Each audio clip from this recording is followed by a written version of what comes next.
in an email that was hacked by WikiLeaks, and I know that the talking point from the Clinton campaign is this is the Russians trying to infiltrate. But beyond that, there is the substance of this email. We learned that the King of Morocco wanted to contribute $12 million to the Clinton Foundation last year, but he only wanted to do it if he could get a face-to-face meeting with Hillary Clinton. Clinton advisor Huma Abedin wrote that the contribution was a non-starter if the king did not get a meeting with Hillary Clinton. Now, ultimately, Hillary Clinton did not make the trip to Morocco because the campaign had already started. But this does raise the kind of concerns that there is a pay-to-play. He wanted to meet with Hillary Clinton, $12 million for the foundation.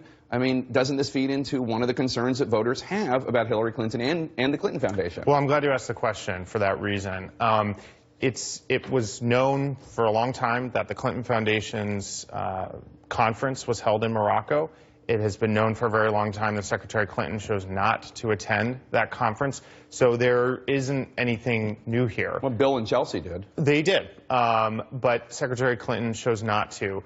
And as you pointed out, this was an illegally stolen email put out there by the Russians because they want the campaign to be about this. They want these sort of questions to be raised rather than talking about the real issues. Well, this is a real issue. I mean, pay to play. If people don't like the idea of money going to the Foundation in exchange for access to the then former Secretary of State. I mean, you can understand why that would trouble people. Absolutely, and it's not true. I'm glad you raised the question because people should understand that never took place.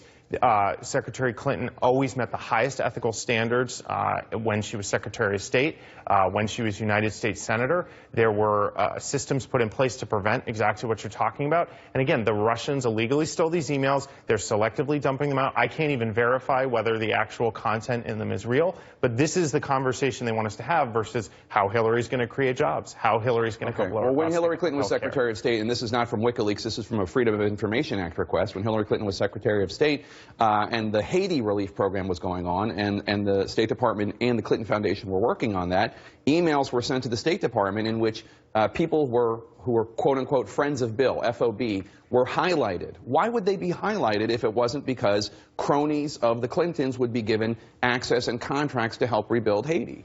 I can't comment on what might have happened to the State Department and what would have been highlighted or not.